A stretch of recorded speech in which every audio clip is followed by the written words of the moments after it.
국회에 계시는 의원님들도 좀 그런 생각이세요? 아니면 결과와 내용은 걱정하지 마라. 다만 기일이 좀 걸릴 뿐이다. 맞습니까? 이게 지금 사실은 예측이 좀 섣부르긴 한데 결과는 사실 바뀌진 않을 것 같습니다. 그거는 확실하다고 봐야죠. 왜냐하면 주요 쟁점들이 다 입증이 됐어요. 그러니까 입증이 된 것을 넘어서 윤석열이 자백을 합니다. 주요 쟁점의 대부분을 윤석열 스스로 자백을 하거든요. 게다가 한덕수 총리도 맞다라고 인정을 해줘보고 있기 때문에 뭐 사실관계가 인정되고 탄핵 사유가 확인된다라는 것들에 대해서는 다툼의 여지가 거의 없는 상태입니다. 다만 왜 이렇게 시간이 오래 걸리냐에 대해서 여러 가지 이제 궁금증과 불안함이 있으실 수 있는데 뭐 인정하고 싶진 않지만 저는 구속 취소가 영향을 좀 미쳤다라고 보고 있습니다. 네, 구속 취소를 하면서 절차적인 문제들을 계속 다투고 그것이 헌재에도 일정 부분 영향을 미쳐서 절차와 관련된 부분들이 그러니까 결론에 영향을 미치기는 어렵겠지만 절차와 관련된 것들을 어느 정도 깔끔하게 정리를 해야 되는 그런 상황이 오지 않았을까라고는 생각하고 있습니다. 그렇게 네. 분석은 하고 있습니다. 네. 네. 그 당초 예상대로라면 3월 9일, 3월 11일, 3월 14일, 3월 17일, 3월 18일 오전 그러다가 28일 얘기가 나와요. 이거 어떻게 봐야 됩니까? 뭐 지금 김용민 그 원내수석도 말씀하셨지만 사실은 결론은 정해져 있는데 절차가 지연되는 것으로 보여지고 제가 이제 몇 차례 정말 얘기하기 싫지만 자꾸 물어보셔서 네. 그 장인선 취재 편의점 네. 편의점인데 물밖에 안 팔아요. 제가 커피 팔려고 그랬는데 좀 준비가 늦었습니다. 나가서 말씀드렸는데 방금 김영민 수석 말씀하신 대로 좀 절차 문제 뭐 이런 걸 가지고 계속 딴지면 딴지 아니면 뭐 꼼꼼히 보자면 꼼꼼히 보자는 그런 얘기들이 계속 나오고 있다 이렇게 들리고 있고요. 결론을 바꾸기는 굉장히 어렵겠죠. 그렇기 때문에 시간이 좀 걸리는 것 뿐이다. 근데 시간을 어느 정도 그럼 끌 거냐. 네. 사실 이것도 좀 불투명해가지고 저는 계속 14일 설이었다가 지금 어떻게 하냐. 막 이런 21일 얘기도 좀 나오고요. 21일. 예, 그런 상황인 것 같습니다. 예. 예. 그러니까 지금 그 국민들께서는 사실 지난 12월 3일 그 황당무계한 비상계엄 사태 이후에 100일이 넘도록 거리에서 추울 때는 눈비 맞으시면서 또 이제 봄을 우리가 또 거리에서 맞이하게 된 이런 상황이 되는 건데 이 상황이 빠르게 종식되어야 일상으로 돌아갈 수 있고 일상을 회복할 수 있는데 그러지 못하니까 참 답답하고 안타까운 마음인 것 같습니다. 맞습니다. 다시 한번 강조드리지만 이 사태를 빠르게 종식시켜야 되는 당위성은 너무나 높은데 친위 쿠데타이다 보니까 지금 이 상황을 종식시켜야 되는 주요 자리에 권한을 가진 사람들이 다 윤석열 임명한 사람들입니다. 맞아요. 예. 그래서 이게 빠르게 진행이 안 되고 뭔가 속 시원하게 진행이 안 되는 답답함이 있죠. 물론 국회가 여러 가지 견제하고 감시하고 뭐 불러다 질의를 하긴 하지만 네. 결정을 강제할 수가 없어요. 예를 들면 이번에도 검찰이 즉시 항고를 해서 윤석열을 빨리 다시 재구속시켜야 되는데 네. 검찰이 안 하겠다고 버티면 저희가 강제할 방법이 없어요. 직접 강제할 방법이 없는 거죠. 네, 네. 간접 강제를 뭐 할 수는 있겠지만 직접 강제가 불가능합니다. 그래서 이게 좀 친위 쿠데타를 진압하는 게 매우 어려운 점이 있다라는 것은 좀 이해를 해주시고 다만 그럼에도 불구하고 워낙 큰 일을 저질러 놨고 그리고 국민들께서 굉장히 빠르고 강력하게 들고 일어나셨고 국회와 같이 힘을 합쳐서 여기까지 온 겁니다. 사실 탄핵도 12월 14일 날 된 것도 어떻게 보면 사실 기적 같은 일이었죠. 그 뒤에 국민의힘이 입장을 완전히 다 바꿔버렸지 않았습니까? 네. 그래서 그때 아니었으면 탄핵도 안 됐을 정도의 유중한 상황이었던 것 같고 그래서 하나하나 우리가 잘 헤쳐나가고는 있는데 시간은 조금 더디다 이렇게 좀 이해해 주시면 좋을 것 같습니다. 네. 그러니까 지금 김용민 의원님이 되게 중요한 얘기 하셨는데 네. 답답해 하시는 건 이해되는데 이게 친위 쿠데타적 성격을 갖고 있어서 사실은 그 검찰이라든지 뭐 이렇게 상황을 바로잡아줄 공적 기구가 여전히 사실 저쪽 영향력에 있다라고 보는 게 맞거든요. 그래서 지속적인 지금 내란 상태가 진행 중이다라고 보시면 될 것 같고 특히 가장 중요한 것 중에 하나가 국민의힘이 태세 전환을 해버린 거예요. 네, 완전히. 그러니까 이제는 뭐 그 당시에는 그 계엄이 잘못됐다. 뭐 또는 심지어 이 계엄은 내란에 가깝다. 또는 내란이다라고 얘기하는 의원들도 꽤 있었거든요. 그런데 지금은 개몽령이라는 거예요, 대부분이. 갑자기. 기가 막히네, 예, 그러니까 진짜. 아주 극소수만 저쪽 당에는 여전히 그날 계엄은 잘못됐다라는 얘기를 하는 정도 수준으로 많이 바뀌었어요. 네. 게다가 하나만 더 말씀드리면 친위 쿠데타라고 말씀드렸는데요. 친위 쿠데타가 실패한 것을 찾기가 사실 쉽지 않습니다. 다시 말해서 윤석열도 자기가 성공할 거라고 생각했는데 국민들께서 빠르게 나와서 국회를 막고 국회의원들이 빠르게 표결해서 친위 쿠데타를 실패시키고 제압한 거죠. 이거 자체가 되게 기적 같은 일입니다. 친위 쿠데타가 실패하기가 사실 굉장히 어렵습니다. 네. 2시간 만에 이제 그 내란 속의 윤석열 주장을 빌더라도 2시간 만에 끝나는 계엄이 어디냐. 자기도 그럴 거라고 예상은 못 했던 것 같은데. 근데 사실 그 사람들이 그 거리에서 느끼는 체감은, 윤석열 정부 초기부터 너무 힘들었잖아요. 그리고 이 정부가 하는 뭐 민생이면 민생, 경제면 경제, 외교면 외교, 어느 것 하나 참 문제 없는 게 없었는데 막판에 계엄까지 하네. 이제 국민들은 이런 생각을 하고 있는 건데, 그래서 많은 국민들께서 여러 가지 그 궁금증이 많이 있으신 것 같아요. 그래서 박주민 의원실에서 제일 먼저 탄핵 버스킹 무엇이든 물어보세요. 이걸 시작을 하셨는데, 저희가 오늘은 그 민주당의 행진이 12시부터 국회에서 시작을 하기 때문에 부득불 국회 안에서 해서 과거 같으면 저희가 이렇게 많은 시민분들 함께 모시고 현장에서 질문도 받고 증문즉설 컨셉으로 했었는데 오늘은 다 온라인에서 받았습니다. 지금도 여러분들 댓글창에 질문 올려주시면 김용민 의원실 또 박주민 의원실에 계신 그 보좌진들께서 취합을 해서 알려주실 거예요. 그러니까 지금 이 순간도 궁금하신 점이 있다면 바로 올려주시라, 이런 말씀을 좀 드리면서 가벼운 질문부터 할까요? 가벼운 질문부터 좀 한번 시작해보죠. 이런 질문도 가능하다는 걸 네. 보여드리기 위해서. 막 웃었어요. 예, 김명민 의원님도 이마가 넓으신데 혹시 머리를 심거나 아니면 이미지 변화를 꾀할 계획을 갖고 계시나요? 참, 왜 그러는 거예요? 다들 잔인해. 근데 제가 왜 그러시는 거야? 내가 이마 넓은 건 이미 한 10년 정도 된 것 같습니다. 그래서 큰 차이가 더 났나 모르겠네. 아무튼 조금 더 버텨보겠습니다. 근데 제가 네.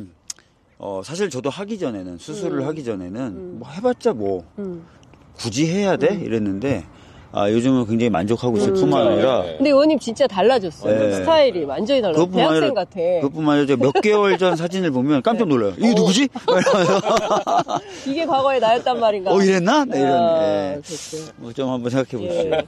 참고로 우리 박주민 의원님은 절개 방식을 선택하셔가지고 많이 편찮으셨는데 그 경향TV에 광고하는 거 있어요. 모션 의원. 거기는 비절개 방식이에요. 남의 회사 광고까지 해주네. 네, 여하튼 수원의 민주시민께서 올려주신 글이에요. 늘 시민편에 서주시고 쉽게 설명해 주셔서 애정하고 있습니다. 버스킹 가서 직접 뵙고 싶었는데 아쉽지만 다음에 또 기회가 있길 바라며 탄핵까지 화이팅입니다. 건강하세요. 이런 의견을 주시면서 질문을 뭘 주셨냐면요. 지금 형사재판이 있고 탄핵심판이 있는데 너무 재판이 많은 것 같다. 그래서 지금 그러니까 윤석열이 받고 있는 재판이 도대체 뭐고 이 재판 결과에 따라서 이 사람이 받게 되는 처벌은 어느 정도 되며 결론이 어떻게 될까에 대한 궁금도 갖고 계신 것 같아요. 그렇죠. 간단히 말씀드리면 재판 2개라고 보시면 됩니다. 탄핵 재판이 하나 있고 이건 징계 재판입니다. 그리고 처벌을 하는 형사 재판이 진행되고 있죠. 형사 재판이 3월 24일인가에 이제 또 공판 준비 기일이 있어요. 그래서 형사 절차는 이렇게 진행되고 있는데 그 전에 이 탄핵 심판이 좀 빠르게 마무리가 되면 파면이 결정난 상태에서 이제 형사 재판만 받게 되죠. 그러면 재구속도 굉장히 빠르게 진행될 것 같긴 합니다. 한편 얼마나 처벌받을 것이냐 이게 궁금하실 수 있는데 뭐 유무죄는 뭐 물어볼 필요도 없는 것이고요. 과거에 전두환 노태우 사례 때 보면은 비상계엄을 전국으로 확대한 것 자체가 내란이다라고 대법원이 판결을 한 적이 있습니다. 그래서 전두환에게는 사형 선고가 됐었죠. 그래서 지금 사안 같은 경우에도 그거에 준해서 보면 적어도 그러니까 사형 또는 무기징역밖에 없거든. 내란 우두머리는요. 적어도 무기징역은 무조건 나올 수밖에 없는 상황이다. 이렇게 좀 이해해 주시면 좋겠습니다. 네. 그리고 혹시나 가명이나 네. 네, 가석방이나 그러니까요. 사면 복권 이런 거 못하게 지금 특별법 만들고 있으니까 예, 이 사람이 내란죄를 범했을 경우에는 중간에 풀어주거나 감형해주거나 이런 거 없다. 네, 그런 거 없게 만들려고 하고 있으니까 이 사람이 갑자기 다시 나온다라는 것은 불가능하다라는 말씀드립니다. 근데 지금 의원님 구속 취소 상태에서 검찰이 즉시항고를 하지 않음으로 인해서 사실상 그냥 풀어준 이 상태에서 재판받는 거죠. 불구속 상태로. 네. 그렇죠. 지금 당장은 불구속 상태로 재판을 받긴 한데 법원이 직권으로 구속할 수 있거든요. 네. 이제 재판 단계이기 때문에 구속 여부는 법원이 판단합니다. 네. 그래서 다음번 재판이 진행될 때 현장에서 그 자리에서 바로 법정 구속도 가능해요. 지난번처럼 구속하러 막 이렇게 관저가고 그럴 필요 없이 재판 출석하면 그 자리에서 구속도 가능합니다. 재판 출석을 안 하면 구속영장 바로 발부되죠. 물론 이제 그때는 잡으러 들어가야 되는데 하지만 그 전에 탄핵이 파면이 인용되면 더 이상 대통령 신분이 아니기 때문에 경호를 받지 않고 매우 빠르게 구속할 수 있습니다. 그래서 재구속시키는 것은 지난번 구속보다는 훨씬 쉬울 수 있다, 간단하게 할 수 있다라는 점 좀 이해해 주시면 좋겠습니다. 그러니까 이제 원천적으로 다시 이게 근데 문제는 그 판사가 지기현이에요. 형사 25부 지기현. 그래서 이제 말씀하신 대로 그 재판이 이제 시작된 상태이기 때문에 법원에서 자기가 판단하기에 재판의 원활한 진행 등에 필요하다고 하면 구속을 시킬 수 있는데 과연 이 지기현이 그런 판단을 할까 그런 의문이 좀 드는 거죠. 그 의원님 동문 아니에요? 지귀현 판사. 서울대 법대라고 그러죠? 네. 저보다 한 학년 아래라 그러는 것 같고요. 반이 달라요. 몰라요? A, B, C, D반인데 전 B반이고 그분은 D반이었다 그러더라고요. D반. 그런데 이런 겁니다. 그리고 동문이면 제가 다 책임져야 된다 그러면 너무 힘들어요. 제가 윤석열도 책임져야 돼. 한동훈도 책임져야 돼. 윤석열부터 한동훈, 지기현까지. 아니 근데 많은 국민들은 그런 거예요. 이게 뭐 계속 돌고 돌아서 뭐 이런 거예요. 갑자기 지기현이라는 판사가 느닷없이 나타나가지고 구속 취소를 해버렸네. 구속 취소해도 괜찮아. 검찰이 즉시 항고하면 돼. 근데 심우정이야. 근데 심우정이 즉시 항고를 안 해. 그리고 본인의 어떤 그 의지로 그냥 결정했다. 뭐 이런 주장으로 그냥 퉁치고 넘어가는 거예요. 그리고 그 상태가 계속 유지가 돼요. 그러니까 국민들은 그럼 심우정에 대한 고발 조치를 통해서 공수처가 나서가지고 심우정을 뭐 즉각 수사에 착수를 한다거나 뭐 긴급 체포를 한다거나 뭐 이렇게 해야 되는데 공수처는 또 수사를 안 해. 이러니까 이런 어떤 답답함들이 이 사람들이 각자 자기 위치에서 자기 일만 열심히 해줘도 정상적으로 돌아가는데 아무런 문제가 없을 것 같은데 각자의 위치에서 내란을 돕고 있다. 이걸 어떻게 그래서 친위 쿠데타가 어려운 거다. 예, 친위 쿠데타라서 그런 것도 있고 검찰은 내란의 공범일 가능성이 상당히 높습니다. 이미 많이 알려져 있잖아요. 그래서 검찰 역시 나중에 특검이 출범하게 되면 특검의 수사를 받아야 되는 사람들이기 때문에 현재 기준으로 어떻게든 살려고 발버둥 치고 있는 모습이다. 저는 그렇게 이해를 하고 있습니다. 뭐 지금 말씀하신 것처럼 뭐 그러면은 지기현 판사도 그렇고 법원에서 다시 재구속도 어렵지 않냐 뭐 이제 여러 가지 고민들이 있을 수 있는데 제일 중요한 건 파면입니다. 그래서 그래서 당력을 지금 파면에 집중하고 있는 것이 윤석열 파면이 선고가 되고 나면 이런 것들이 상당 부분 해소가 되기 시작할 거예요. 그러니까 중심이 없어지는 것이기 때문에 상당 부분 해소가 되고 또 절차들이 빠르게 진행될 가능성이 높다라고는 보고 있습니다.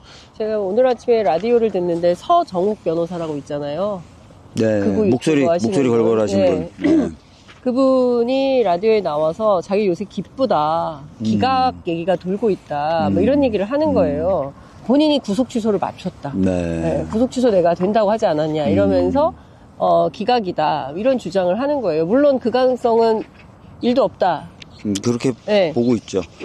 근데 사실 좀 아까 이제 김영민 의원님도 말씀하셨고, 여기 질문에도 그런 질문이 있어요. 아까 그 김영민 의원님의 이마를 걱정해 주셨던 분이, 네. 그 책임을 지지 않고 권리만 누리는 양아치 엘리트들이 자꾸 양성되는 것 같다. 이런 얘기를 하셔서, 관련돼서 조금 더 덧붙여서 말씀드리면, 이문정 검사 같이 검찰에 몸을 담고 있으면서 계속 검찰이 비판적이었던, 그런 검사도, 이번에 즉시항고는 할 줄 알았다는 거 아니에요. 자기 페이스북에 이렇게 썼대요. 즉시항고는 할 거다. 근데 즉시항고 안 하는 거 봐서는, 와, 조직까지 엿바꿔 먹으려고 그러네? 그동안에는 뭐 권력에 충성하고, 그 다음에 정 문제가 생기면 자기 조직을 살리기 위해서 뭐 권력을 배신한다. 요 정도까지는 하는데, 저거는 완전히 조직까지 엿바꿔 먹는 건데, 왜 저러지? 이런 느낌을 받았다는 거예요. 그러면서 이제 추측하는 게 뭔가 개인적으로 문제가 있거나, 김용민 의원이 의심하는 거죠. 뭐 내란과 관련돼 있거나, 검찰 지도부가. 아니면 뭐 인사 관련돼서 뭔가 도움을 받고 이러면서 서로 뭐 발목을 잡고 있거나, 뭐 이런 개인적인 뭔가. 개인적이거나 아니면 극소수와 뭔가 문제가 되어 있는 그런 커넥션? 카르텔? 요런 게 있는 거 아니냐는 생각을 가졌다는 거예요. 자기가 그동안 봐왔던 검찰의 모습하고도 너무 다르다는 거예요. 그래서 그런 부분까지도 한번 좀 생각을 해봐야 될 것 같고요. 왜냐면 몇 명이 지금 마음만 먹으면 막 이렇게 저렇게 막 할 수 있는 상황이 돼서. 그리고 또 대부분 뭐 죄송한 말씀이지만 뭐 강남이나 이런 데서 함께 공부하고 비슷한 환경에서 자랐던 분들은 특별한 네트워크가 없어도 생각이 비슷해지는 경향이 있어요. 그러니까 약간 그래서 저희도 법조를 일원화해서 다양한 경험을 가진 사람들이 뭐 판사도 하고 검사도 하게 해야 된다 이런 얘기하는데 잘 안 되거든요, 그게. 그러니까 그런 제도적 개선은 좀 필요할 것 같습니다. 그러니까 지금 우리가 좀 뿌리채 뜯어내야 될 이 기득권 카르텔이 얼마나 심각한지 이번 사태를 통해서 전 국민이 확인을 하게 되는 것 같아요. 실제로 미국의 서브프라임 모기지가 터졌었잖아요. 2008년도에. 그때 사람들이 다 황당했다는 거예요. 어떻게 저렇게 뻔하고 조금만 주의하면 막을 수 있었던 게 저렇게 터져버리지? 감독기관들은 뭐 했지? 은행에서 그 여러 가지 감시 기능하는 사람들 뭐 했지? 했더니 서로 다 친구들이야. 회전문 인사고. 그러니까 정부에서 감독하는 사람도 사실은 그 은행에 원래 임원으로 있었던 사람이 다시 왔고, 이 또 감독하던 사람 또 임원으로 가고, 이렇게 회전문 인사니까 다 뭐 자리는 차지하고 있는데, 다 지들끼리 친구니까 하나도 감시가 안 됐다는 거예요. 아크로비스타 공동체. 거의 그런 분위기잖아요, 지금. 또 뭐 중요한 문제가 지금 다들 열받아 있는 지점들이 선출되지 않은 사람의 권력이 국가 운명을 좌지우지하고 있다라는 것에 대해서 크게 분노하실 거예요. 맞아요. 거기에 뭐 중요한 결정권을 설사 준다고 하더라도 이게 다시 민주적인 통제 방식들이나 감시 방식들이 적용이 돼야 되는데 그 작동이 안 되고 있는 거죠. 예를 들면 국회가 통제하는 것을 행정부가 좀 따르던가 이런 시스템이 돌아가야 되는데 지금은 그런 헌법에서 만들어 놓은 기본적인 시스템들이 다 무너져 내리고 있는 상태예요. 그래서 이제 분노와 불안감이 더 크실 거라고 생각합니다. 그래서 아마 이제 파면 이후의 세상은 그런 그 시스템, 민주적인 통제를 하는 시스템들을 좀 제대로 갖출 필요가 있다라고 봐요. 예를 들면 저는 예전부터 계속 주장했던 건데 선출직 공직자인 대통령에 대한 탄핵을 왜 헌법재판소에 맡길까? 국민이 선출했으면 국민이 퇴출시킬 권리를 보유하고 있어야 되는데 왜 한 번도 우리가 선출해 본 적 없는 9명의 재판관에게 국가 운명을 맡겨야 되나 근본적인 의문이 들거든요. 그래서 저는 헌법 개정을 하면서 적어도 대통령, 선출직인 대통령의 탄핵은 국회가 탄핵 의결을 하면 국민투표로 결정하자라는 생각을 가지고 있습니다. 만약에 그런 상황이 지금 만들어졌다라고 하면 지금 우리가 헌재 바라볼 필요가 없어요. 그냥 국민들이 직접 가서 투표해서 직접 자기 손으로 파면시키면 되거든요. 예, 그래서 이런 시스템을 만들어서 국민주권주의를 실현시키고 니들이 안 나서면 내가 직접 하겠다라는 이런 통제장치들을 만들어줘야죠. 개헌해야 가능한 거예요. 개헌해야 돼요. 그러니까 개헌론으로 지금 말씀드리는 겁니다. 그 김문땡님께서 서울의 넘버원 개노답 동네 강남구 이렇게 사시는 분이라고 적어주시면서 어떤 질문을 주셨냐면요. 헌재의 판결에 왜 여론이 중대한 영향을 미치는지 궁금합니다. 박선원 의원님이 헌재 홈페이지에 글을 써야 한다고 하셔서 저는 글도 썼고 여의도, 광화문, 한남동 다 나갔어요. 그렇지만 왜 우리가 이렇게까지 안달이 나야 하는 겁니까? 억울합니다. 위헌 여부가 첨예하게 대립하는 상황이라면 당연히 여론이 중요할 거라고 생각합니다. 하지만 이번 사안은 더할 나위 없이 명백하게 반헌법적이고 반사회적이며 반체제적인데 왜 우리가 이렇게까지 애써야 하는 건지 모르겠습니다. 이런 말씀 주셨습니다. 그러니까 사실은 이제 헌법학자들조차도 헌재 재판 기능에 대해서는 정치 재판적 기능이 있다고 얘기해요. 이게 이제 다른 일반 법원도 일부는 그렇지만 헌재가 좀 특별히 많은 기능을 갖고 있는 부분이 정치적 쟁점을 정리해 주는 거거든요. 네. 그러다 보니까 이제 정치적인 지형이라든지 또는 정치적 영향 이런 것들을 고려할 수밖에 없고 네. 또 고려하는 게 꼭 틀린 것만은 아니에요. 왜냐하면 아까 말씀드렸던 대로 정치적 쟁점을 정리해 주는 작업을 하기 때문에 네. 그래서 다른 어떤 재판보다 이 헌재는 주변의 상황이라든지 또는 정치적인 동향 이런 것들을 보게 돼 있고 볼 수밖에 없습니다. 그리고 일반 법원에 있는 판사들도 우리 사회 속에 살잖아요. 네네. 그래서 직접이든 간접이든 영향을 받아요. 뭐 혼자 이렇게 딱 캡슐 안에 들어있다 나와서 재판하고 다시 캡슐에 들어가고 이런 건 아니잖아요. 그렇죠. 그래서 이제 일반 법관들도 영향을 미쳐서 어떤 분들은 그러니까 왜 재벌에 유리한 판결이 나오지? 이렇게 했을 때 분석하는 사람에 따라 좀 다르긴 하지만 어떤 네. 학자들은 이게 무슨 특별히 뭐 뇌물을 받거나 뭐 이런 것들이 아니더라도 자기가 그렇게 그 자라오는 과정이나 만나오는 사람들에 의해서 가치관이 그렇게 형성되는 자기 포획 현상이 나타났을 수도 있다. 아, 힘드네. 살짝 바람이 그러니까 불어서. 어렸을 때 쭉 자라면서 재벌 없으면 우리나라 힘들다, 망한다 이런 얘기만 계속 듣고 자란 사람들은 네. 그렇게 되는 거예요. 그래서 고시 공부만 열심히 한 사람이 판사 되는 게 참 제한적인 것도 있어요. 예. 참 답답합니다. 예. 네, 그거 조금 더 말씀드리면 그 헌법은 그 법률이 되게 듬성듬성 있어요. 네. 막 구체적으로 조문이 만들어져 있지 않거든요. 그것은 이제 해석으로 빈 공간을 채워줘야 되는데 네. 그 헌법을 해석할 때에는 그 시대의 시대 상황과 국민들의 공감대, 국민들이 동의할 수 있는 수준을 고려해서 네. 그 조항을 해석합니다. 다시 말해서 헌법재판관들이 지금 시대에 윤석열 파면에 대해서 국민들이 어떤 생각을 가지고 있는지를 놓고 해석을 할 수밖에 없는 구조가 기본적입니다. 그래서 여론이 상당히 중요하고 국민들의 목소리를 내는 게 되게 중요한 것이죠. 또 한편으로는 방금 말씀하셨던 그런 뭐 자기포획 이런 것들이 당연히 문제가 될 수 있어서 저는 헌재를 광주로 이전하자라는 법을 21대부터 계속 내고 있습니다.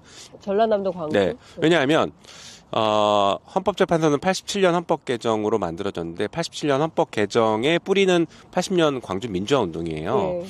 그러면 헌법재판소가 지금 탄생하게 된 어떤 민주주의의 정신의 토대와 뿌리는 광주라고 보는데 네. 헌법재판소로 그 광주에 이전해서 그 토대 속에서 올바른 결정들을 할 수 있게 만들어야 된다라는 네. 생각을 가지고 있는 것이죠. 광주에서 재판하는데 네. 광주 정신을 위반하면서 판단을 한다? 사실 그거 쉽지 않거든요.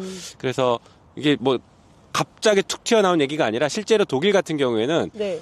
수도인 베를린과 멀리 떨어진 칼스루헤라는 곳에 헌법재판소가 있습니다. 예, 그래서 행정 권력과 사법 권력의 물리적 거리를 두어서 네. 서로 간섭하지 마라 라는 심리적 거리, 심리적 독립까지 만들어주는 것이거든요. 네. 그래서 이런 것들도 좀 필요하다라고 봐요. 네. 또 한편으로는 진짜 중요한 문제일 수 있는데요. 지금 윤석열이 구속 취소가 되고 그다음에 선고가 우리가 예상했던 것보다 길어지는 것이 저는 지금 내란 세력의 총 반격이라고 봅니다.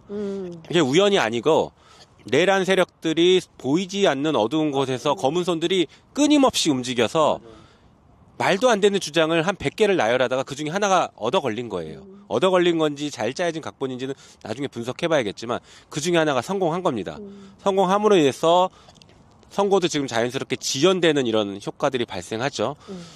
그래서 저는 선고 지연을 하기 위해서 여전히 윤석열 측에서는 굉장히 많은 움직임이 물밑에 있을 것이라고 보고 있습니다. 네. 그런 것들을 우리 측에서 차단하는 것은 뭐 광장에 우리가 나가는 것도 있고 정치권에서는 다른 별도의 방법들을 좀 강구해야 된다고 봐요. 네. 그래서 저는 개인적인 생각이긴 하지만 열심히 당에서 얘기하고 있지만 최상목 탄핵이 그래서 필요합니다. 왜 그러냐면 그 질문도 있었습니다. 아 그래요? 네. 그럼 그냥 쭉 말씀드릴게요. 네. 최상목 탄핵은 한 두 가지 정도 큰 의미를 가져요. 첫 번째가 헌법재판소가 마은혁 재판관을 임명하지 않는 것이 위헌이라고 판단을 했습니다. 8대 0으로. 그런데 여전히 임명하고 있지 않아요. 네. 다시 말해서 헌법재판소의 판결을 정면으로 위반하는 초유의 사태가 발생하고 있는데 헌법을 수호하겠다라고 하는 우리 국회가 네. 이것을 바로잡지 않는 것은 오히려 어색하다, 모순이다라고 네. 보고 있고 또 한편으로는 헌법재판소에 힘을 실어주는 것입니다. 최상목 탄핵은 네. 헌법재판소 판결을 지켜라라는 굉장히 강력한 힘을 실어주는 방식이에요. 그래서 꼭 필요하다라고 보고 있고 또 한편으로는 마은혁 재판관이 임명될 가능성이 열리지 않습니까? 그러면 네. 물론 그래도 임명 안 한다라는 반론도 있지만 네. 그래도 최상목이 지금처럼 계속 임명 안 하는 것보다는 1이라도 가능성이 바뀌고 올라갑니다. 그거 자체가 헌법재판소 재판관들에게 영향을 미칩니다. 네. 심리적인 영향을 미쳐요. 윤석열 구속 취소가 지금 영향을 미치는 것처럼 마은혁 재판관이 임명될 가능성이 열린다라고 하면 네. 헌법재판관들이 고민이 되죠. 마은혁 재판관이 와서 같이 할지 아니면 좀 빠르게 네. 임명돼서 뭐 변론 재개 이 논란이 있기 전에 그냥 빠르게 선고할지 이 고민을 안 할 수가 없거든요. 그래서 저는 그런 가능성들을 열어두고 막 움직여서 네. 헌법재판소가 그런 영향들을 받게 만들어야 된다고 생각합니다. 네. 바람이 불고 있는데 야외에서 화이팅! 예. 추워요. 옷 좀 따뜻하게 입고 옷 오시지. 없어, 옷 예, 없어? 이런 옷 의견들이 있고요. 버릇 생각하고서 헌법 심판관이라고 주셨는데 헌법 재판관입니다. 네, 헌법 심판관은 국민 고통으로 알고 빨리 결정해라 이런 요구도 주셨습니다. 진짜 그리고 이게 거리 나가 보면 인터뷰 많이 하시잖아요. 네, 무슨 보드 게임 그러니까, 동아리에서 동아리. 나오셔서 보드 게임 편하게 하고 싶어요. 야구 동아리. 하나 이글스 팬인데 예, 야구 볼 수 예, 있어요. 예, 롯데 뭐 팬인데 아이고, 저기. 롯데 그 경기 보고 네. 싶어요. 편하게 보고 싶어요. 이런 네. 얘기들 많이 하고 저도 사실은 아이가 초등학교 들어왔잖아요. 네. 애하고 초등학교 생활에서 얘기 나눌 시간이 없어요. 그리고 며칠 전인가 엊그저께 집에 들어갔는데 네. 애가 아빠를 되게 요즘 기다린대요. 그래서 새벽인데 새벽 3시인가인데 애가 딱 일어나더니만 아빠 왔다 한 번 딱 앉더니 다시 또 쓰러져 자더라고요. 슬퍼. 그래서 오늘 아침에 얘기 잠깐 하다 나왔는데 네, 애기랑. 가정을 찾기 위해서라도 빨리 화면이 되어야 한다. 네. 자, 지금 방송 보시면서 질문들 또 많이 주고 계세요. 그래서 제가 취합해서 말씀을 좀 여쭙도록 하겠습니다. 자, 토요일에도 헌재 평의는 합니까? 한다고 했죠. 휴일도 계속 하겠다라고 했습니다. 아마 네. 오늘도 할 수 있을 것 같아요. 네. 박주민 의원님이 재판관 2명 이상이 절차 문제로 딴지 걸고 있다고 했습니다. 이게 사실이 맞다면 헌재에서도 불안하니까 외부의 뉴스를 흘려서 SOS 친 거 아닌가요? 제가 전해들은 경로가 그런 경로는 아니어서요. 네. SOS 친 건 아닌 것 같고요. 그렇게 이제 하지만 이제 잘 이끌어 가고 있다. 이런 오히려 얘기라고 보시면 될 것 같아요. 네, 네. 근데 시간은 걸린다. 시간은 걸린다. 그렇게 보시면 돼요. 얼마나 걸릴까요? 다음 주에 됩니까? 이거 쌀알을 좀 뿌려보고 방울을 좀 흔들어야 되겠네.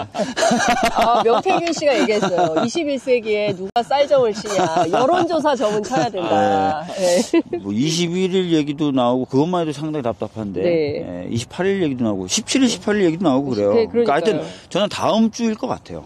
다음 주다. 주일 거. 네. 다 다음 주로 넘어가진 않을 것 같은데. 김용민 의원님께 여쭙겠습니다. 네. 절차상 문제 삼아서 공소기각 될 수도 있다는 것에 대해서 걱정이 되는데 그것에 대한 대처는 어떻게 할 수 있습니까? 지금 네. 형사재판 말씀하시는 네네네네. 거죠? 공소기각. 글쎄요. 뭐 이미 공수처의 수사권 있음을 몇 번 인정을 했죠. 다른 판결에서. 네. 그래서 저는 그 부분은 가능성은 현재 좀 낮아 보이긴 하는데 그 부분은 일단 특검을 출발시키면서 네. 그 논란을 좀 잠재우는 결정들을 특검이 고민해서 하면 좋겠다는 생각이 들어요. 네. 나중에 공소유지도 할 것이거든요. 그리고 네. 추가 수사, 외환과 관련된 내용들 네. 이런 것들 추가 수사할 것이거든요. 그래서 별도 기소를 또 할 거라서 네. 물론 그때도 이제 특검이 구속할 수 있습니다. 네. 그런 것들 고려해서 진행할 수 있으니까 공소기각은 지금 크게 걱정 안 하셔도 되는 상태다 이렇게 이해하시면 좋을 것 같습니다. 네. 그 구속 취소 관련돼서 장윤선이 취재 편의점에 제가 급하게 불려가서 그때 네. 말씀드렸지만 네. 이 구속을 취소하는 결정문과 그 설명 자료에도 수사권이 없다라고 명시적으로 얘기한 건 아니에요. 그러니까 직권남용으로 수사하다가 내란죄를 수사했다고 하는데 그런 경로에 대한 증명이 없어 보인다. 이렇게 평가를 합니다. 네. 그러니까 법원도 1형은 직권남용으로 수사하다가 내란죄로 수사를 확대시키는 것은 가능하다고 보고 있는 것으로 보여져요. 네. 그리고 이미 법원에서 체포영장, 구속영장이 다 그런 루트로 해서 청구됐을 때 발부를 했었고 네. 그 영장들이 모두 적법하다고 대법관인 천대엽 네. 법원행정처장이 거듭 얘기했잖아요. 요즘 국민의힘에서 엄청 공격하던데 천대법관. 그러니까. 근데 그 사람은 진짜 뭐 어떤 정치적 의도나 이런 게 있는 사람이 아니고요. 예. 법조 내에서는 엄청난 신뢰를 받고 있는 그냥 전 진정한 진정 법관이에요. 법관이다. 예, 네. 예. 참고로 제가 공수처의 서면 답변을 받았는데 직권남용 수사해서 내란 수사로 갔다라고 분명하게 얘기했습니다. 그래서 지금 법원은 그게 확인이 뭐 잘 안 됐거나 그 변호인이 주장하는 것만으로 자기는 판단하기 어렵다. 네. 이렇게 판결을 한 것이지 수사권이 없다거나 위법한 수사다 이렇게 판단하지 않았습니다.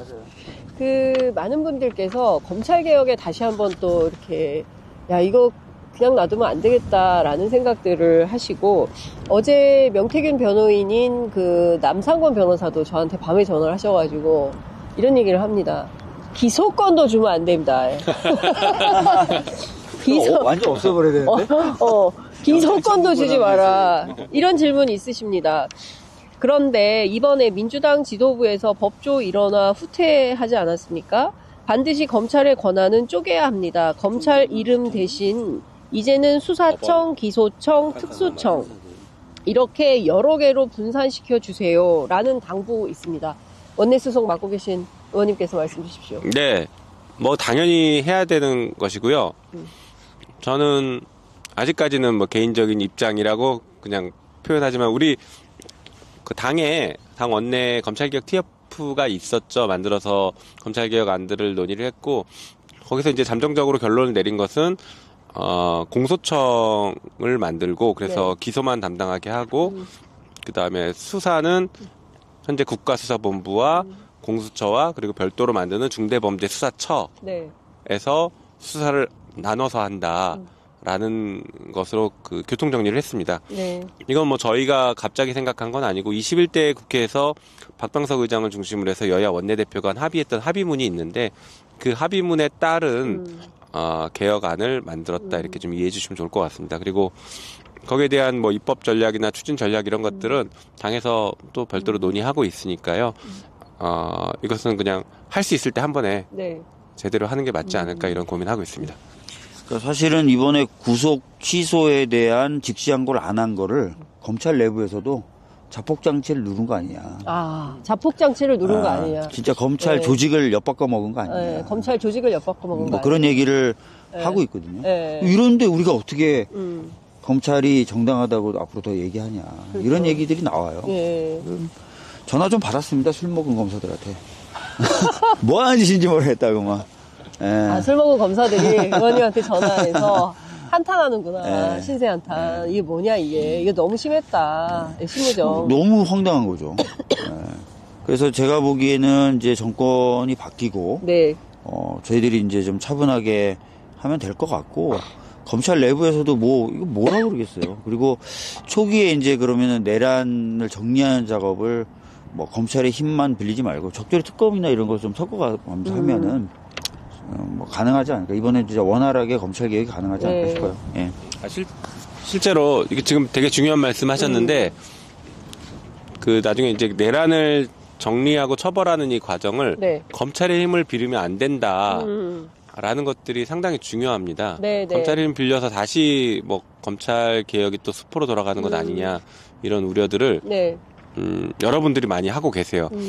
그래서 이제 특검 그리고 상설특검 이런 것들을 적절히 활용하기 위해서 여러 가지 안배들을 해두었습니다. 그리고 안배들을 해두었고 처리할 건 미리미리 처리해 놓고 해서 윤석열 파면 이후에는 이런 것들을 수습할 수 있는 방안들을 충분히 좀 갖춰놓고 있다 이렇게 이해하시면 좋겠습니다. 그 내란 초기부터 도저히 이해할 수 없는 내란 동조 관련자들이 국민의힘에 꽤 있었잖아요. 근데 그 수가 처음에는 얼마 안 되다가 앞에 나서서 하는 윤상현 의원 등이 좀 문제가 되다가 그 전선이 점점 넓어지고 그리고 지금은 아예 그 기류가 바뀐 것 같은 것 때문에 많은 분들께서 이 국민 소환제에 대한 의견을 굉장히 많이 주고 계세요. 국회의원 소환제도 꼭 필요하다. 이 모든 건은 법안을 빨리 만들어서 통과시킵시다. 선출직은 국민 소환제로 파면하게 해주세요. 나라의 운명을 몇 사람의 법관으로 결정하는 건 불합리합니다. 국민투표 찬성입니다. 적어도 대법관들은 투표로 뽑아야 될 것 같습니다. 개혁을 밀어붙여도 반발하고 한 발 물러서도 결국 뒤통수를 치고 너무 어렵습니다. 이런 의견들 주셨고요. 그 국민 소환제 의견이 많습니다. 네, 국힘 같은 상식을 초월하는 의원들은 그 싹을 잘라야 합니다. 이런 의견들 주고 계십니다. 그러니까 취재 편의점 또는 이제 박주민 TV, 김용민 TV 다 애청하시는 구독자분들께서 점잖은 분들이신데 이분들이 지금 화가 많이 나셨어요. 화가 많이 나셨어요. 예. 국회의원에 대한 국민소환제 같은 경우는 저는 이제 되게 필요하다고 보는데 이유는 두 가지예요. 하나는 아까 그 의견 주신 분 이야기처럼 국민 뜻을 무시하고 자기 마음대로 이제 정치가 이루어지면 안 되기 때문에 국민의 어떤 견제장치, 국민의 국회에 대한 견제장치로서 필요하다는 생각이 하나 있고 두 번째는요. 정당 간에도 보면 너무 정당 간에 서로 싸움만 해요. 국민의 눈치를 좀 보면서 해야 되거든요. 이거는 우리들이 격투기라는 게 아니라 채점자인 국민이 있는 경기다라는 인식을 해야 되거든요. 근데 너무 그 생각을 안 가져서 이제 국회의원에 대한 국민소환제나 이런 게 있으면 우리가 지금 피겨스케이팅 하듯이 채점 받는 선수들이구나 이런 느낌을 좀 가지면서 정치를 하면 하게 될 것 같고 그러면 좀 더 성과가 나지 않을까. 그런 의미로서도 좀 국민소환제 같이 국민들이 좀 관여하고 평가하고 하는 제도가 좀 확충되면 좋겠다는 생각을 합니다. 네. 예. 자, 오늘 저희가 이 프로그램을 국회 잔디밭에서 이 찬바람을 맞으면서 하는 이유가 있으니 그것은 12시부터 더불어민주당 집회 대호가 여기서부터 행진을 시작하기 때문에 그렇게 되는 것인데요. 굳이 국회까지 나오실 필요는 없으시고 오후 3시부터 광화문에 나오시면 좋을 것 같은데요. 야 5당이 사전 집회를 경복궁역 4번 출구 동십자각에서 3시에 합니다. 그러니까 3시에 점심 드시고 잘 따뜻하게 입으시고 따뜻한 물 챙겨서 3시까지 경복궁역 4번 출구로 나오시면 좋겠다라는 당부 말씀 드리고요. 안 됩니다. 네? 안 돼요? 더 일찍 나와야 돼요? 네, 12시부터 저희 행진하니까 행진 같이 하실 수 있거든요. 오늘 시민분들 행진 같이 하실 수 있으니까. 네. 여의도 주민들 오실 수 있으면 여의도로 저희가 여의도에서 마포를 통해서 광화문까지 걸어가니까요. 마포에 계신 분들이나 주변에 계신 분들 같이 행진에 합류하시면 좋습니다. 그리고 차도를 따라 가기 때문에 행진도 되게 재밌게 합니다. 네. 코스를 좀 설명을 드리면 애호개역 지나고요. 그 다음에 서대문역도 지나가고 그렇게 마포대교 건너서 그렇게 가거든요. 그러니까 그 역 주변에서 기다리고 계시다가 합류하셔도 되고요. 그러면 될 것 같습니다. 아무나 막 같이 걸어도 돼요? 네. 민주당 아니어도? 네, 전혀 상관없습니다. 시민들 다 들어오시면 되고요. 그리고 어제 그제 계속 우리 민주여성이라는 또 단체 분들이 정말 열심히 걸어주시는데요. 그 에너지가 장난이 아닙니다. 구호와 노래와 그래서 아마 이미 지금 국회 곳곳에서 준비하고 계시죠. 저분들이 다 이제 민주여성 분들인데 막 댄스도 하고 막 이러는 거 아니에요? 그 정도는 아니지만, 굉장히 재밌게 잘 하고 계십니다. 오늘 근데 그분들이 제가 깜짝 놀란 게 어제도 이제 저희 국회의원들 밤에 릴레이 발언하잖아요. 그때 옆에 쭉 계신데. 국회의원에 대해서 정보를 다 알고 계셔. 저 사람 지역이 어디고, 뭐 이름이 누구고, 뭐 어쩌고 다음 사람 딱 나오면, 저 사람 누구고. 그러니까 이렇게 깨어있는 시민들이 현장을 지키시면서 한남동으로 또 남태령으로 광화문으로 이렇게 다 모이시는 것 같습니다. 오늘 집회 많이 나가는 게 진짜 중요합니다. 바람80님께서 오늘 우리 진짜 200만 나갑시다 이런 의견 주셨어요. 그러니까 여러분들께서 함께 하시면 좋을 것 같고요. 열정 동백님께서 이런 의견 주셨습니다. 다음 주가 야구 개막입니다. 요즘 시범 경기하는데 제가 못 가고 있어요. 제발 빨리 파면을 원합니다. 불안해서 잠이 안 옵니다. 오늘도 새벽에 일어났어요. 김용민 의원님, 옷 잘 입으셨습니다. 감기 걸리시면 안 됩니다. 체력 관리 잘 따뜻하네요. 하시길 바랍니다. 벌써 콧물 흘리는 것 같아요. 아니, 또 금방 회복되실 것 같습니다.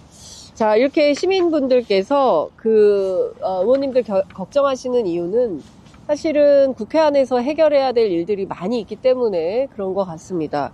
11시 20분에는 일어나셔야 된다고 해서 네. 지금 9분밖에 안 남아서 여러분들께서는 김용민 의원님께 집중해서 질문을 좀 주시면, 좋을 것 같다라는 생각이 좀 듭니다. 그럼 우리는 몇 시까지 하는 거예요? 우리는 12시까지 하는 거예요. 네. 밥도 안 먹고 출발, 네. 밥도 안 먹고 10km 행진, 네. 9km 행진. 네. 잔인하다. 견뎌야 한다. 걸으면서 뭐 드시면 되겠네요. 먹으면서 드시면서 하시면 될 것 같습니다. 자, 그리고 여수시에서 박지땡님께서 주신 질문 드리겠습니다. 국회 방위군 및 국회 벙커 신설, 온라인 의결 등을 논의해야 할 상황에서 너무 아무런 물리적 대비도 하지 않는 것은 아닙니까? 입법 침탈에 대비해서 입법기관의 내란 방지 시스템을 업그레이드할 계획이나 생각이 민주당에 있는 건지 궁금합니다. 당연히 있죠. 당연히 있고, 뭐 국회 이제 경찰, 국회 경비대를 신설하는 것부터 시작해서 네. 다양한 방안들이 있습니다. 그리고 온라인 투표 같은 경우에는 현재도 불가능한 것은 아닌데 이제 여야 합의가 있어야 가능한 시스템이죠. 그래서 이런 것들을 좀 바꿔야 됩니다. 그런데 잘 아시는 것처럼 저희가 거부권을 지금 단계에서 넘기 어렵습니다. 왜냐하면 이게 다 이제 국회법이고 국회 관련된 법들인데 네. 국회 관련된 법들은 그동안 여야 합의 처리를 해왔어요. 당연히 저희는 합의 처리 무시하고 강행 처리도 생각이 있는데 최상목이 지금 계속 그 거부권 행사하고 하는 명분이 뭡니까? 여야 합의 안 했다는 명분 아닙니까? 네. 그래서 무조건 거부권을 행사할 수 있는 상황이라 네.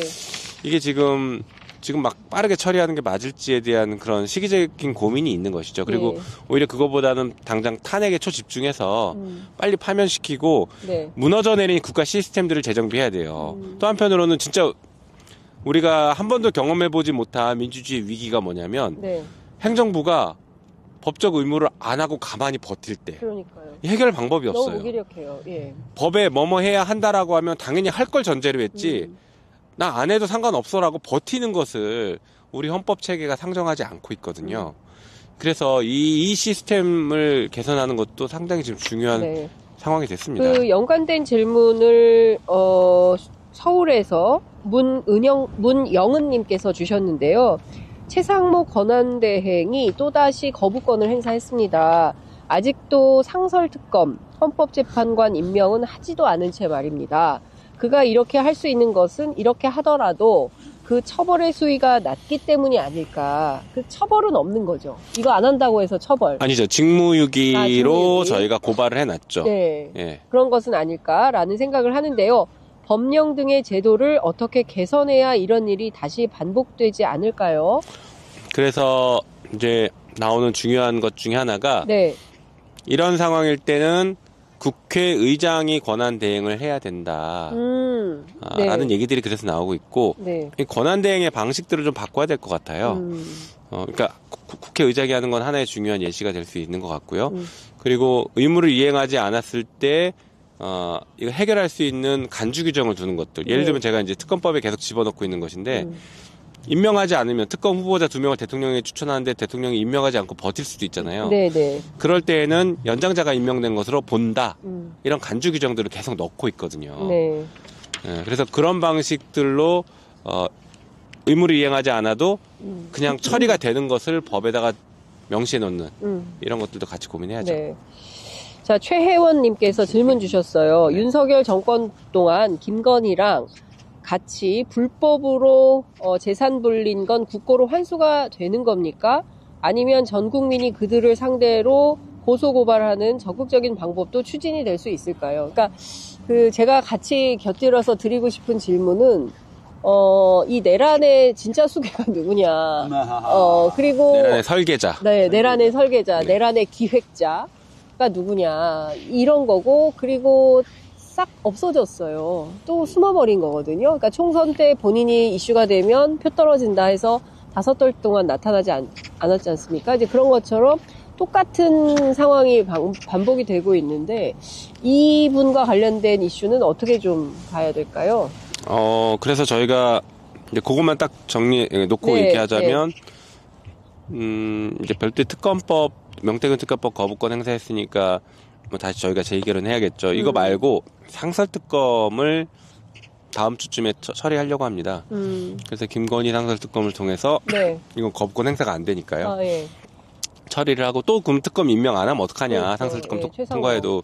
여기 있어요. 있죠. 바부바부님께서 네. 이거는 그 최욱 버전으로 해야 되는데 최상목이 이 최상목이 네. 이거 좀 어떻게 좀 해봐요. 제일 나쁜 놈입니다. 네, 아까 말씀드린 네. 것처럼 저는 최상목 탄핵해야 된다는 이제 입장을 좀 강하게 네. 얘기를 하고 있고, 어쨌든 최상목 탄핵 여부랑 상관없이 최상목 탄핵 반대하는 의원님이 누구예요? 뭐 이름을 말하기는 어렵지만요. 이제 그런 기류가 상당히 있다는 네. 거 좀 말씀드리고요. 아, 그리고- 상당해요? 네, 기류가? 네. 그리고 이제 윤석열이 탄핵되고 나면 파면되고 나면 대선이 치러지고 뭐 저희 이제 정권 교체를 생각하고 있죠. 그런다면 자연스럽게 상설특검은 다 출범할 수 있습니다. 네. 이미 통과시켜놨기 때문에요. 그래서 미리미리 네. 아까 안배해놓는다고 말씀드린 것들을 지금 다 처리를 해놓으려고 해요. 그러니까 민주당에서는 지금 뭐 이게 뉴스로 막 세게 부각이 되지 않아서 그렇지 채비를 다 해놓고 계시네요. 그렇죠. 어쨌든 뭔가 하면 다 출발할 수 있게. 예. 예. 그리고 조금 더뎌 보이지만 그래도 끝까지 책임 물리겠다. 그리고 조금씩이라도 계속 나아가겠다라는 것도 좀 말씀드릴게요. 네. 김용민 의원님께 질문이 막 쏟아지고 있어요. 가셔야 되는데. 가야 한 되니까 분밖에 안 갑자기. 남았는데. 네. 일단 이건 의견인 것 같아요. 차세대를 책임질 일 잘하는 젊은 두 의원님. 정권 찾고 제발 검찰 개편해야 돼. 참고로 박주민 의원님 50이 넘었습니다. 52예요. 52예요. 예. 자, 그리고 오보기님께서 지귀현 이 판사도 처벌, 박탈, 탄핵해야 되는 거 아닙니까? 뭐 이거 의견이 있고요.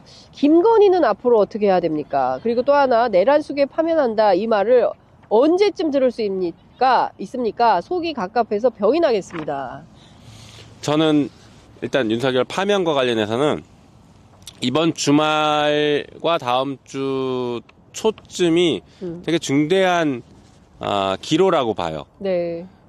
지금 뭐 다음 주에 선고를 다들 이제 내심 기대하고 예상하고 있지만 아까 말씀드린 것처럼 내란 세력의 총반격이고 그들이 온 힘을 다해서 지금 이것을 막고 있는 어떤 여러 가지 수를 쓰고 있다고 보면 네.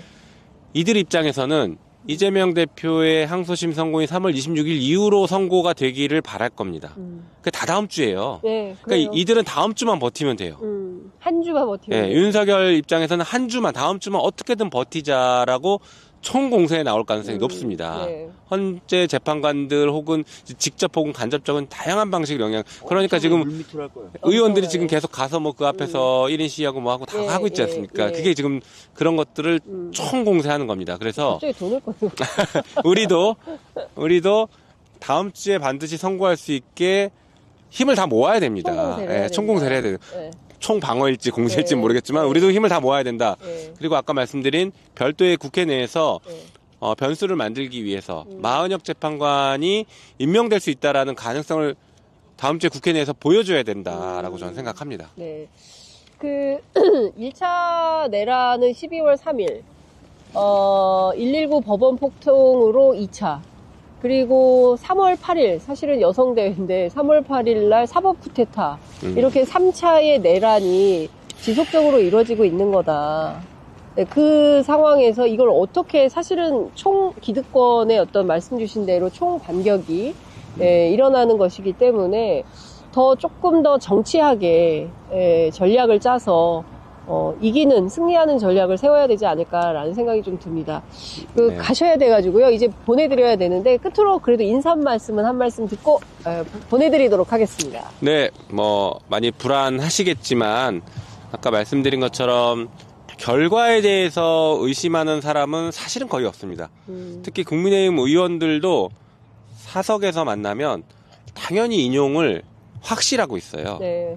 그리고 정부 관계자들도 사석에서 만나면 인용된다라는 것을 확신하고 있습니다. 네.